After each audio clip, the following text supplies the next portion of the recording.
Bismillahirrahmanirrahim. Assalamualaikum warahmatullahi wabarakatuh.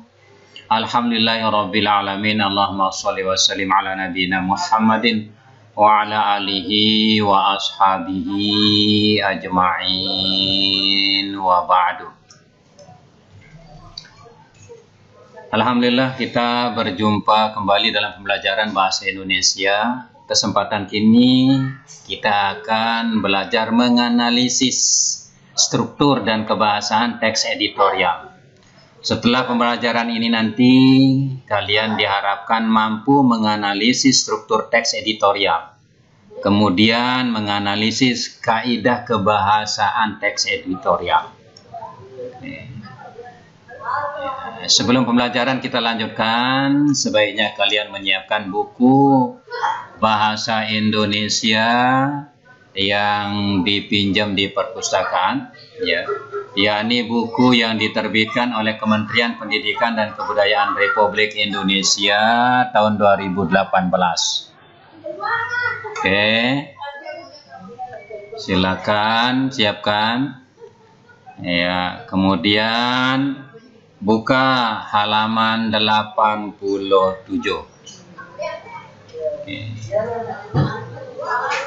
Ya.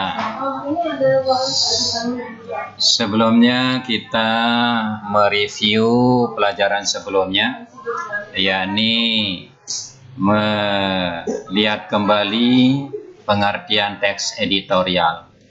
Editorial yakni artikel yang ditulis oleh redaktur koran yang merupakan pandangan atau opini redaksi terhadap suatu peristiwa, berita aktual, fenomenal, dan kontroversial. Ya, sedangkan isi teks editorial terdiri dari fakta atau peristiwa aktual, fenomenal, dan kontroversial. Kemudian baru berisi pandangan atau pendapat atau opini redaksi terhadap peristiwa itu. Simpulannya, isi teks editorial adalah pernyataan umum atau tesis, diikuti argumentasi secukupnya dan diakhiri dengan penegasan ulang. Oke. Kita lanjutkan dengan inti materi pembelajaran kita saat ini, yakni struktur teks editorial. Struktur umum teks editorial, ya, yang pertama pengenalan isu, yakni berisi bagian pendahuluan teks editorial yang berfungsi untuk pengenalan isu yang dibahas pada bagian berikutnya. Ya, biasanya beberapa paragraf, kadang satu paragraf. Kedua, penyampaian pendapat, ya, atau argumen. Bagian ini berisi pembahasan, ya, tanggapan redaksi terhadap isu. Ya, sebelumnya sudah ada pengenalan. Biasanya bagian ini bagian yang lebih banyak dibanding dengan bagian pengenalan isu maupun yang terakhir bagian penegasan. Terakhir bagian penegasan. Ya, pada bagian ini berisi penegasan, ya, yang biasanya berupa simpulan, saran, rekomendasi, atau harapan untuk mengatasi isu atau permasalahan itu. Sekarang perhatikan buku halaman 87.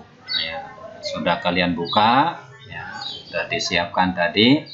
Ya, kita lihat paragraf pertama.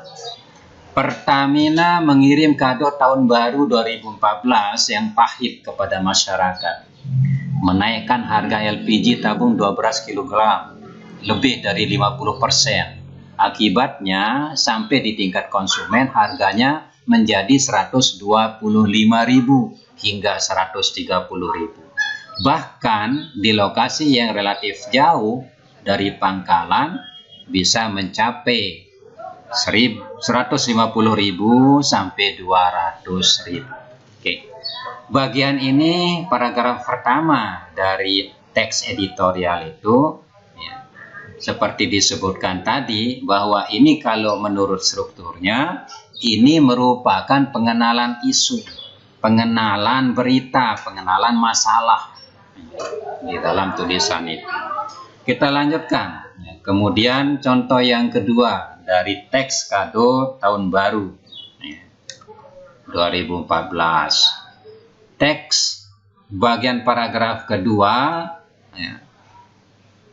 berisi, saya bacakan, sungguh kenaikan harga itu merupakan kado yang tidak simpatik, tidak bijak, dan tidak logis. Masyarakat sebagai konsumen menjadi terkaget-kaget karena kenaikan tanpa didahului sosialisasi. Pertamina memutuskan secara sepihak, seraya mengiringinya dengan alasan yang terkesan logis, merugi 22 triliun selama 6 tahun sebagai dampak kenaikan harga di pasar internasional serta melemahnya nilai tukar rupiah dolar Amerika Serikat, nilai tukar rupiah dengan dolar Amerika Serikat. Ini sudah mulai memberikan tanggapan pendapat. Mana buktinya? Penulis mengatakan di sini kenaikan harga itu merupakan kado yang tidak simpatik. Itu opini dari penulis. Tidak bijak, itu juga opini dari penulis. Tidak logis, itu opini dari penulis. Bukan kalimat yang objektif, tapi dari penulis. Yang dalam hal ini penulisnya adalah redaktur koran. Dilanjutkan dengan masyarakat sebagai konsumen menjadi terkaget-kaget. Ini juga menurut penulis. Dan seterusnya.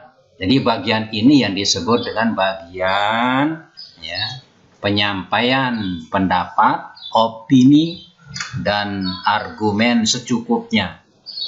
Biasanya di sini terdiri dari beberapa paragraf. Banyak karena ada penilaian, ada kritik, ada opini, biasanya pada bagian penyampaian pendapat ini. Dalam artikel ini terdiri dari 5 paragraf. Tadi 1 paragraf, ditambah sekarang 5 paragraf bagian yang kedua, bagian penyampaian argumen. Berikutnya bagian penegasan. Ini berada di bagian terakhir dari tulisan itu. Perhatikan bagian terakhir. Keuntungan besar itulah yang seharusnya digunakan untuk sebesar-besar kemakmuran dan kesejahteraan rakyat. Caranya dengan mengambil atau menyisihkan sepersekian persen keuntungan untuk menyubsidi kebutuhan bahan bakar kalangan masyarakat menengah ke bawah. Jadi kita lihat ini penegasan. Keuntungan besar itulah seharusnya digunakan. Jadi penegasan masalah keuntungan. Kemudian ada saran yang seharusnya, ini kan saran, masukan digunakan untuk sebesar-besar kemakmuran rakyat, kemakmuran dan kesejahteraan rakyat. Lagi diberikan di sini kalimat berikut, caranya dengan mengambil. Jadi ini bagian penegasan yang berisi saran atau masukan dan seterusnya. Oke, jadi itu contoh tentang struktur teks editorial. Selanjutnya bukalah buku bahasa Indonesia kelas 12, baca teks pengangguran makin bertambah pada halaman 99 sampai 100. Tentukan paragrafnya yang mengandung pengenalan isu, bagian penyampaian pendapat, dan yang berisi penegasan. Demikian pembelajaran kita pada pertemuan ini. Selamat melaksanakan tugas. Terima kasih dan Assalamualaikum warahmatullahi wabarakatuh.